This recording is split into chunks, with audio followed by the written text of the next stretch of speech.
Welcome to mark TV. ఈరోజు మన chit chat లో Tirupati Janasena party general secretary Suman Babu మనకు అందుబాటులో ఉన్నారు. ఆయన అడిగి కందుకూరుకు పవన్ కళ్యాణ్ ఎందుకు వెళ్ళలేదు అనే విషయం మీద ఆయనతో మాట్లాడారు. నమస్తే సుమన్ బాబు. నమస్కారం సార్. మీకు మార్క్ టీవీ వీక్షకులకు అందరికీ నమస్కారం.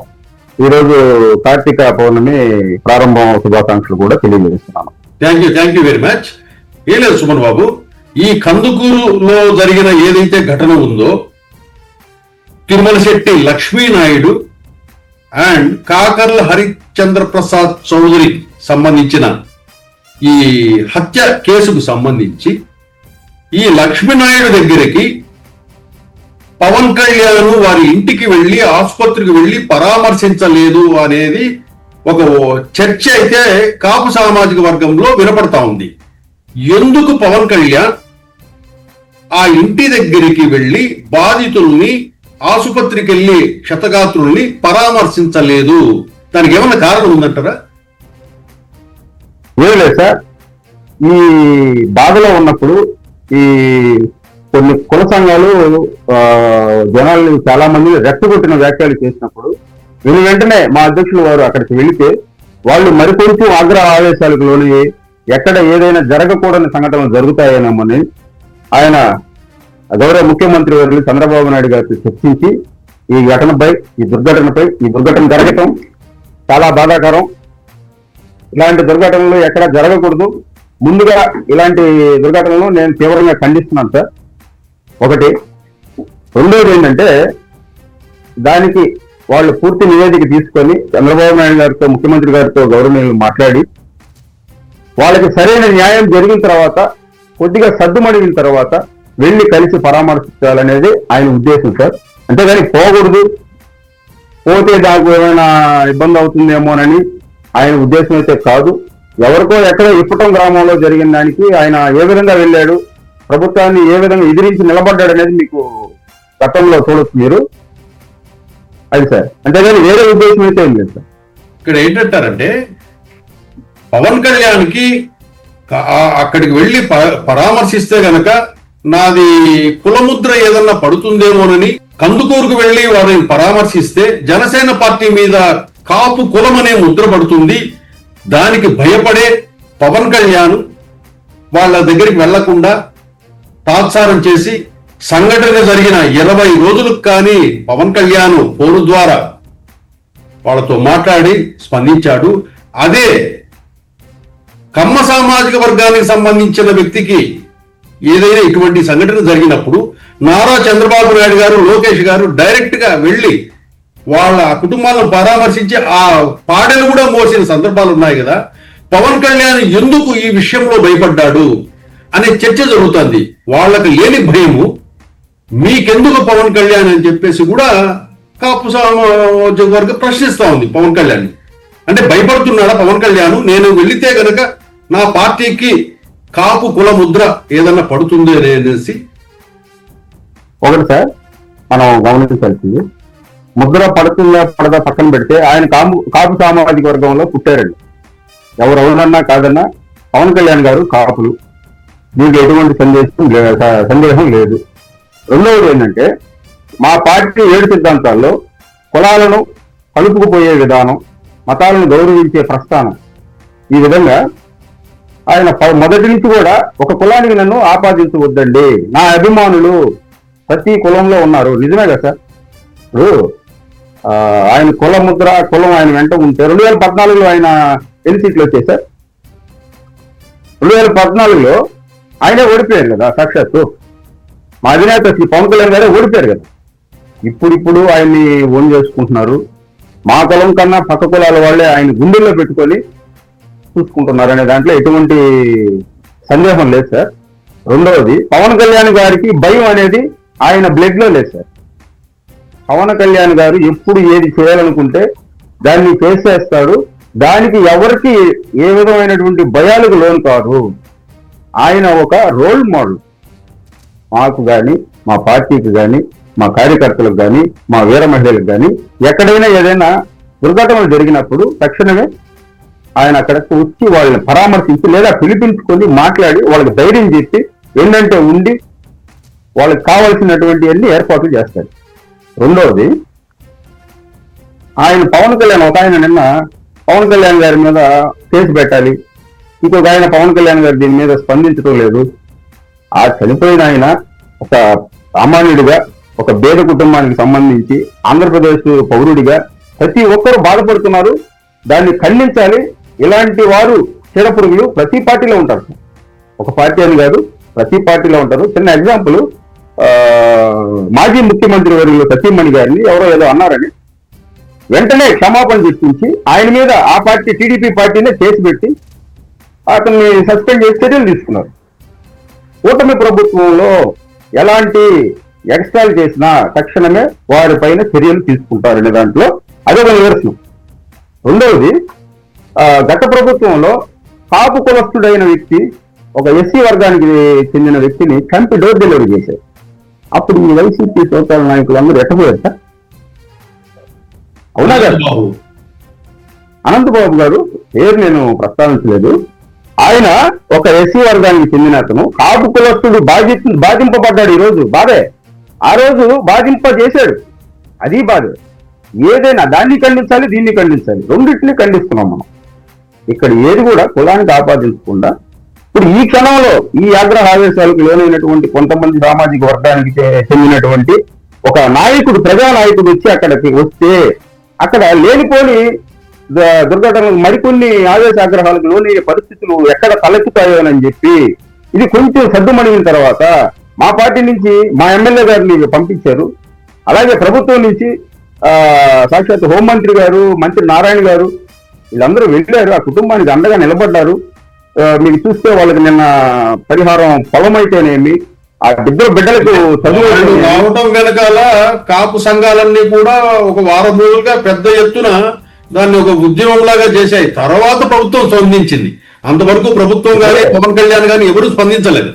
ఎప్పుడైతే కాపు సంఘాలు వెలుగులోకి తీసుకొచ్చారు. కరెక్టే సార్, మీరు చెప్పిందని కాదంటలేదు. నేను కూడా సోషల్ మీడియాలో ఎప్పుడు ఉండే వ్యక్తిని. అది సోషల్ మీడియా 2వ తారీఖు జరిగితే సోషల్ మీడియాలో చూసి కానీ నాకు తెలియలేదండి. అంటే సోషల్ మీడియాలో ఇక్కడ కాపు సామాజిక వర్గం ఏం కోరుకుంటుందంటే, పవన్ కళ్యాణ్ మొన్న ఎన్నికల్లో కుల భావమైనా చూసి నాకు ఓట్లేసి నన్ను గెలిపించండి అని చెప్పేసి రిక్వెస్ట్ చేసుకున్నాడు సామాజిక వర్గాన్ని. పెద్దన్న పాత్ర పోషించమన్నారు. పెద్దన్న పాత్ర అది చెప్పాడు, అది మొదట్లో చెప్పాడు. తర్వాత చివరి ఎన్నికల సమయం దగ్గర పడే కొద్దికి అతను కుల భావంతో చూసైనా నాకు ఓట్లేసి గెలిపించండి జనసేన పార్టీని నన్ను అని చెప్పేసి ఆయన చెప్పుకోవడం జరిగింది. బాగానే ఉంది, అడగడంలో అది తప్పేం కాదు అది. కానీ ఇక్కడ పవన్ కళ్యాణ్ ఆ కుటుంబ సభ్యులతో ఒక వీడియో కాల్, నార్మల్ కాల్ మాట్లాడారండి. తర్వాత మాట్లాడారు. ఇప్పుడు ఈ కాపు సంఘాలన్నీ కూడా పెద్ద ఎత్తున రచ్చ చేసిన తర్వాత, ప్రభుత్వం కదిలిన తర్వాత, హోమ్ మినిస్టర్ వాళ్ళ ఇంటికి వెళ్ళిన తర్వాత అప్పుడు చంద్రబాబు నాయుడు గారు వీళ్ళు ఫోన్లో మాట్లాడారు తప్పితే, అంతకు ముందు వారం రోజుల నుంచి ఇష్యూ జరుగుతున్నప్పటికీ పవన్ కళ్యాణ్ ఆ బాధితులకు ఒక్క వీడియో కాల్, అంటే ఏదో చౌదరి అనే వ్యక్తి మీద యాక్షన్ తీసి ఏదో చేయాలని కాదు, ఆ బాధితులకు మీరు ఎందుకు ధైర్యం చెప్పలేకపోయారు, ఈ రోజు వాళ్లకు ధైర్యం చెప్పలేకపోయారు, రేపు వేరే కాపుకి ఎవరికైనా ఏ ఇబ్బంది వచ్చినా కూడా జనసేన పార్టీ అండ్ పవన్ కళ్యాణ్ మాకు రాడు అనే దీంట్లో కాపు సామాజిక వర్గం ఉండిపోయింది. అంటే ఒక రకంగా పవన్ కళ్యాణ్ మమ్మల్ని ఆదుకోడు అనే క్లారిటీ కాపు సామాజిక వర్గానికి వచ్చిందని అనుకోవచ్చా? అది పూర్తిగా అవాస్తవం సార్. ఏ కుల సంఘానికి పవన్ కళ్యాణ్ గారు వత్తాసు పలకరు, అన్ని కులాలకు. ఇప్పుడు సార్ చిన్న ఎగ్జాంపుల్, 3,000 మంది కౌలు రైతులు ఆత్మహత్యలు చేసుకొని చనిపోతే సొంత కష్టార్జితాన్ని కుటుంబానికి ₹1,00,000 చొప్పున కౌలు రైతులు ఆత్మహత్య చేసుకొని చనిపోతే అప్పుడేం ఎలక్షన్లు లేవు సార్. ఓట్ల కోసం అనుకునేదానికి కూడా కాదు సార్, ఓట్ల కోసం ఇచ్చాడనే దానికి కూడా కాదు, ఎలక్షన్లు లేవు. 3,000 మంది కౌలు రైతులు చనిపోతే, ఆత్మహత్యలు చేసుకొని చనిపోతే పెద్ద మనసు చేసుకొని కుటుంబానికి ₹1,00,000 చొప్పులు ఇచ్చారు. ఈ 3,000 మందిలో ఎక్కువ శాతం ముస్లిం సామాజిక వర్గానికి చెందిన వాళ్ళు ఉన్నారు. మీరు కావాలంటే లిస్ట్ తెప్పించుకొని చెక్ చేసుకోవచ్చు. అక్కడ ఆయన ఎవరిని బేస్ చేసుకొని ఇచ్చారండి? ఆయన మానవత్వాన్ని చూశారు అక్కడ. ఇలా కౌలు రైతులు ఆత్మహత్యలు చేసుకొని చనిపోతే ఆయన మనసు స్పందించి 3,000 మంది అండి. ఏ భారతదేశ రాజకీయ చరిత్రలో ఏ ఒక్క రాజకీయ నాయకుడైనా తన సొంత కష్టార్జితాన్ని అంత పెద్ద ఎత్తున 30 కోట్ల రూపాయలని ఇవ్వటం అంటే చిన్న విషయం కాదు కదా సార్. ఆయన్ని మనం ఏలెత్తి చూపించేటప్పుడు అవతల వ్యక్తులు కూడా, వైసీపీ వ్యక్తులు కూడా ఆ స్థాయి దాన ధర్మాలు చేసి మానవత్వాన్ని నిరూపించుకొని మాట్లాడితే బాగుంటుంది. కేసు పెట్టాలా? ఆయనకి ఏం సంబంధం సార్? ఇంకోటి సార్, మీకు ముఖ్యమైన పాయింట్, చనిపోయిన వ్యక్తి, ఆ దుర్ఘటనకు పాల్పడినటువంటి వ్యక్తి ఇద్దరు కూడా టీడీపీ కార్యకర్త, ఆ పార్టీలో సభ్యత్వం లేదు. అయినా కూడా ఒక ఈ దుర్ఘటనను ఖండిస్తూ బాధాకరమైన విషయాన్ని సమర్థిస్తూ వాళ్ళకి అండగా నిలబడాలని మా పార్టీ నుంచి ఎమ్మెల్యే గారు, మా బొలిశెట్టి శ్రీనివాస్ గారు వెళ్ళి 5 లక్షల రూపాయలు ఆర్థిక సాయం, వాళ్ళకి 5 కోట్లు 10 కోట్లు 50 కోట్లు ఇచ్చినా చనిపోయిన వారిని మనం తీసుకొని రాలేము సార్. కానీ ఒక భరోసాను కల్పించుకొని పవన్ కళ్యాణ్ గారు చెప్తేనే కదా మా బొలిశెట్టి శ్రీనివాస్ గారు వెళ్ళారు, ఇంకా వెళ్తారు. ఆయన నిన్న ఛాలెంజ్ కూడా చేశారు. ఈ మాట్లాడే నాయకులందరూ కూడా, వైసీపీ షోకాళ్ళు నాయకులందరూ కూడా 5 కోట్లు ఇద్దాం రండి, నేను మళ్ళా వస్తా, నా వంతు నేను మళ్ళీ సాయం చేస్తా, మీరు ఎంత ఇస్తారో చెప్పండి. వచ్చి మాట్లాడి వెళ్ళిపోయేది అవి ఎవరైనా చేస్తారు సార్. మీడియాలో కనిపించే దానికోసం ఎలాగంటే అలాగ మాట్లాడేసి గీరాలి, ప్రభుత్వం కూటమిలో చిచ్చు పెట్టాలి, కులాల మధ్య చిచ్చు పెట్టాలి. ముఖ్యంగా సార్ ఈ అనవసరమైన రాద్ధాంతం కాబట్టి వచ్చి పరామర్శించిన వాళ్ళు వాళ్ళకి ఏమైనా ఒక చిన్న హెల్ప్ చేశారండి? ఎవరైనా చేశారా? చేసింది ఒకరు ఇద్దరు ముగ్గురు చేశారు అంతేగాని వాళ్ళు చేసింది ఎక్కడ కూడా చెప్పుకోవాలి అని అనుకోలే. కాకపోతే జిల్లాకు సంబంధించిన బీసీవై పార్టీ అధ్యక్షుడు రామచంద్ర యాదవ్ 2 లక్షల రూపాయలు ఇచ్చాడు. అవును, 2 లక్షలు ఇచ్చాడు. అదే వాళ్ళు ఎక్కడ దీన్ని పెద్ద ఎత్తున ప్రచారం చేసుకోవాలని కాదండి, వాళ్ళు నిజంగా మానవత్వంతో, మానవతా దృక్పథంతో వాళ్ళకి ఆ కుటుంబానికి అండగా నిలబడాలనే ఉద్దేశంతో సాయం చేశారు. దానికి అందరూ మెచ్చుకోవాలి, వాళ్ళకందరూ ఆ దేవుడు మంచి చేయాలనే కోరుకుంటున్నాం. ముందుగా సార్ ఆ కుటుంబానికి న్యాయం జరగాలి. నిన్న ముఖ్యమంత్రి గారు, పవన్ కళ్యాణ్ గారు వీళ్ళందరూ కలిసి మాట్లాడుకొని ఆ కుటుంబానికి పెద్ద ఎత్తున సాయం చేశారు. ఆ సాయం చేయటమే కాకుండా ప్రభుత్వం వాళ్ళకి అండగా ఉంటుంది, ఆడబిడ్డలని ఇద్దరిని మేము చదివిస్తామన్నారు. వాళ్ళకి ఇంకొకటి ఏదో ఒక డిమాండ్ అది వాళ్ళు ఏదో అడిగారంటండి, ఆమె సుజాత గారికి గవర్నమెంట్ ఉద్యోగం కూడా అడిగారు. దాన్ని కూడా పరిశీలన చేసి దాన్ని కూడా వాళ్ళకి కల్పిస్తారు సార్. దాంట్లో ఎటువంటి మార్పులు చేర్పులేదు. కూటమి ప్రభుత్వంలో అన్ని పార్టీల్లో చేరపురులు ఉంటారు. ఇలాంటి జరిగినప్పుడు వాళ్ళు బయటకు వస్తారు. తక్షణమే వాళ్ళ మీద కఠిన చర్యలు తీసుకొని వాళ్ళని పార్టీ నుంచి సస్పెండ్ చేసి అలాంటి వారిని వేరే వేయటమే కూటమి ప్రభుత్వం యొక్క ధ్యేయం.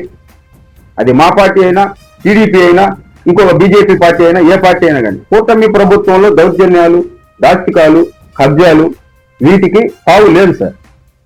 అది పవన్ కళ్యాణ్ గారు, అటుపక్క మోడీ గారు, ఇటువైపు చంద్రబాబు నాయుడు గారు ముగ్గురు కలిసికట్టుగా తీసుకున్న నిర్ణయం. గత ప్రభుత్వంలో జరిగిన ఘోరాలు మనం చూస్తే సార్, ఒక డాక్టర్ గారు మాస్క్ అడిగితే గుడ్డలెప్ప తీసి గుండు చేపించి పిచ్చోని చేశారు. అప్పుడు ఎవరు మాట్లాడలేదే?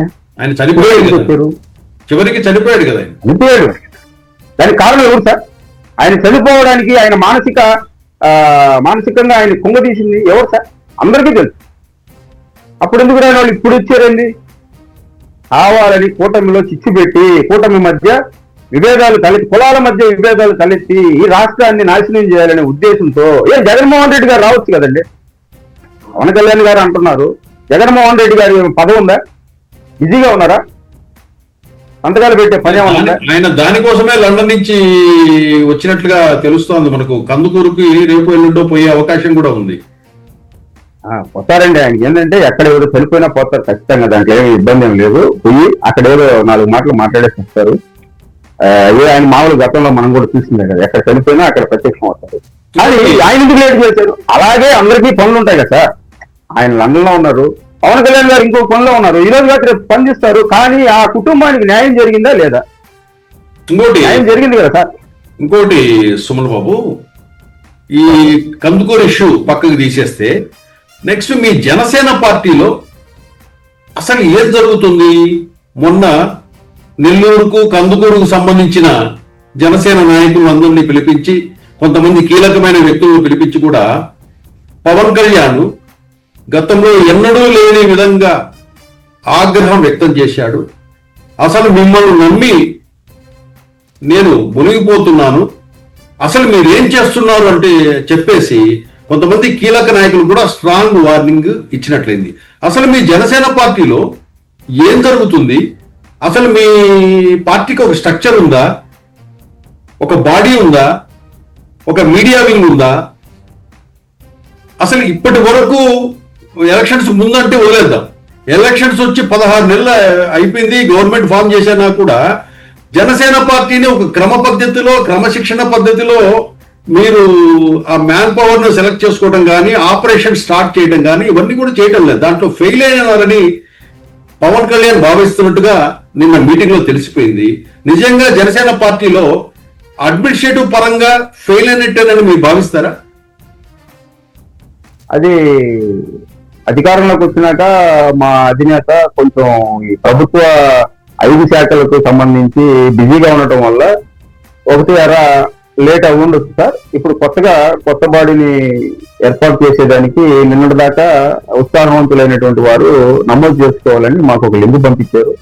అందరూ దానిలో వాళ్ళ పేర్లు, వాళ్ళకి ఏం చేయాలనుకున్న, పార్టీకి ఎలాగ ఉపయోగపడతారు, ఏ సెక్షన్ లో వాళ్ళు ఉత్సాహంగా పనిచేస్తారు, ఏ బాధ్యతలు తీసుకుంటారని వాళ్ళ యొక్క నిర్ణయాలని నమోదు చేసుకోవడం జరిగింది సార్. ఒకటి, మొన్న క్రియాశీలక మెంబర్స్ తో 10,000 మందితో విశాఖపట్నంలో మీటింగ్ పెట్టి త్వరలో నేను ప్రతి ఒక్కరిని కలిసి వాళ్ళ సమస్యలు తెలుసుకొని ప్రతి ఒక్క నియోజకవర్గంలో పార్టీని బలోపేతం చేసేదానికి ముందుకు తీసుకువెళ్ళడానికి ఆయన కార్యాచరణ ఒకటి రూపుదిద్దారు సార్. అది ఎప్పుడు ఏందనేది తెలియాల్సి ఉంది. తర్వాత నెల్లూరు ఘటన మీద ఆయన కోపం పడడానికి కారణం ఏంటంటే, ఒక కుటుంబంలో సమస్య వచ్చినప్పుడు రోడ్డు ఎక్కకుండా మీరు తెలియజేయాల్సిన వాళ్ళకి చేరవేస్తే బాగుంటుంది. ఇలాగా రోడ్డు మీదకి వచ్చి మన కుటుంబానికి సంబంధించిన ఏదైనా ఒకటి అర పొరపాట్లు ఎక్కడైనా ఉంటాయి, అన్నదమ్ముల మధ్య కూడా విభేదాలు ఉంటాయి కదా సార్ అని దానికి ఆయన కొంచెం గట్టిగా చెప్పాడు. అది నిజమే కదా సార్. మన గతంలో మనం చూసాము, కొన్ని మీడియాల ముందుకు వచ్చి మాట్లాడిన వాళ్ళు సస్పెండ్ కూడా చేశారు. మళ్ళా వాళ్ళ మీద కమిటీ వేసి మా శివశంకర్ గారి మీద వాళ్ళని తీసుకొని పార్టీలోకి వాళ్ళకి మళ్ళీ పెద్దపేట చేసేదని చూస్తున్నారు. అది ఎందుకు చేయాల్సి వచ్చిందని మాత్రం ఆయన అడిగాక, ఇలాంటి ఇంకొకసారి పునరావృతం కాకుండా నా దృష్టికి తీసుకురండి అని చెప్పారు సార్ గట్టిగా. అది మటుకు అయితే వాస్తవం. త్వరలో జనసేన పార్టీని పూర్తి స్థాయిలో ప్రక్షాళన చేయబోతున్నారు అనే వార్తలు వినపడుతున్నాయి. అది వాస్తవమేనా?